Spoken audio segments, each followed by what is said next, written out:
जिस निषाद समाज ने लोकसभा और विधानसभा चुनाव में भाजपा की नैया को पार लगाई, आज उसी समाज की नैया डुबोई जा रही है। राम के नाम पर वोट मांगने वाले लोग निषाद समाज की नाव को डुबोने का काम कर रहे हैं। उक्त आरोप समाजवादी पार्टी के वरिष्ठ नेता व पूर्व मंत्री तेज नारायण पांडे ने शाने अवध सभागार में आयोजित पत्रकार वार्ता में लगाया। उन्होंने रामनगरी अयोध्या के गुप्तार घाट पर दुकानदारों को हटाए जाने और 14 कोसी व 5 कोसी परिक्रमा मार्ग से प्रभावित लोगों के लिए सीधी लड़ाई का ऐलान किया है। पूर्व मंत्री तेज नारायण पांडे ने कहा कि जिस समुदाय के बदौलत भाजपा जीती, उसी के हाथों में सरकार कटोरा थमा रही है। उन्होंने कहा कि गुप्तार घाट में प्रभावित निषाद और गोड समाज के लोगों को दुकान के बदले दुकान और परिक्रमा मार्ग के प्रभावितों को मकान के बदले जमीन दी जाए। इससे कम पर समाजवादी पार्टी प्रभावितों के हक के लिए संघर्ष करेगी। उन्होंने कहा कि विकास प्राधिकरण ने जो दुकानें बनवाई, उनके रेट 40 से 50 लाख किए गए, जो गरीबों के लिए मुमकिन नहीं है। वहीं 14 और 5 कोसी परिक्रमा मार्ग के प्रभावितों को मात्र 1.5 से 2 लाख रुपए मुआवजा दिया जा रहा है। उन्होंने कहा कि झूठ के सहारे राजनीति करने वाली सरकार भगवान राम की ही प्रजा को उजाड़ने में लगी है।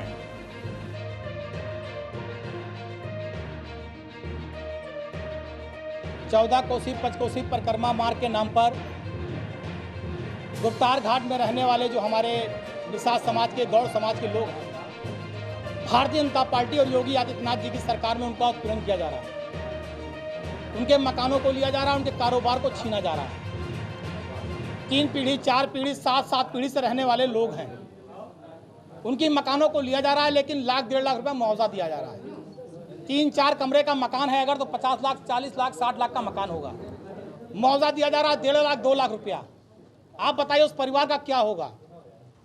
जिन व्यापारियों की दुकानें जा रही, जो वहां पर बाटी चोखा, पकौड़ी, चाय बेचकर जीवन यापन करते हैं निषाद समाज के लोग, आज उनकी दुकानें छीनी जा रही, उनके हाथ में कटोरा थमाया जा रहा है। अभी निषाद समाज को देने के लिए कुछ दुकानें बनाई गई थी और उन दुकानों का आवंटन किया गया 40 लाख, 50 लाख, 70 लाख में।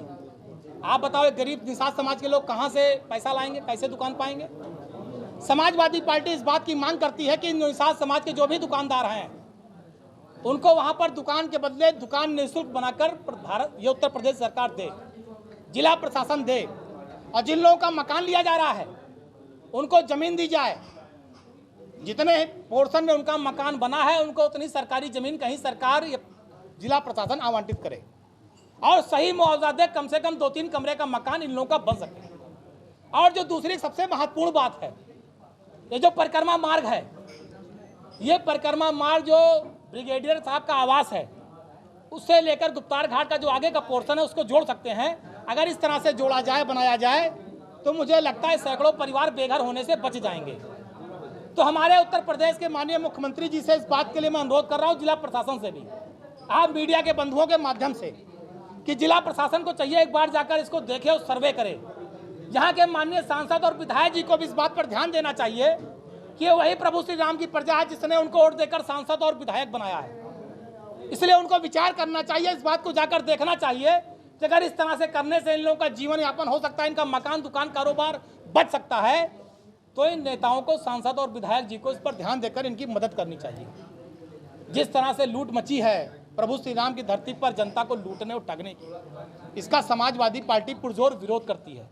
ये निषाद समाज के लोग, गौड़ समाज के लोग, पिछड़े दलित वंचित समाज के लोग, ये अयोध्या प्रभु श्री राम की धरती, राम जी की सेना में सारे लोग थे, अगला भी था, पिछड़ा भी था, दलित भी था, बानर भी था। तो वैसे राम जी की धरती अयोध्या, यहाँ सारे धर्म के लोग हैं। एक तरफ आप राम के नाम पर वोट मांगते हैं, प्रभु श्री राम के नाम पर अगर आप वोट न मांगे तो आपकी जमानत जब्त हो जाए न प्रदेशों में, कोई पूछे ना। और दूसरी तरफ आप राम की प्रजा को ठग रहे हैं, छल रहे हैं, लूट रहे हैं। तो ये दोहरा मापदंड आपका नहीं चलेगा, ये आपका दोहरा चरित्र नहीं चलेगा। सबका साथ, सबका विकास, विकास केवल अडानी अंबानी पूंजीपतियों का, ये बेचारे दलित, पिछड़े, वंचित जो हैं दुबरा जाएं, इनका मकान और दुकान भी चला जाए, तो ये कैसा सबका साथ, सबका विकास। तो आपके इस खोखले नारे का, आपके इस झूठे वादे का, आपकी झूठी बातों का समाजवादी पार्टी पुरजोर विरोध करती है। इन लोगों के हक और अधिकार की लड़ाई समाजवादी पार्टी लड़ेगी। पूरी समाजवादी पार्टी इनके साथ है। इनके हक और अधिकार को दिलाने के लिए समाजवादी पार्टी धरना, प्रदर्शन, आंदोलन, इनके हक और अधिकार की लड़ाई को लड़ेगी, इनको न्याय दिलाने का काम करेगी। धन्यवाद।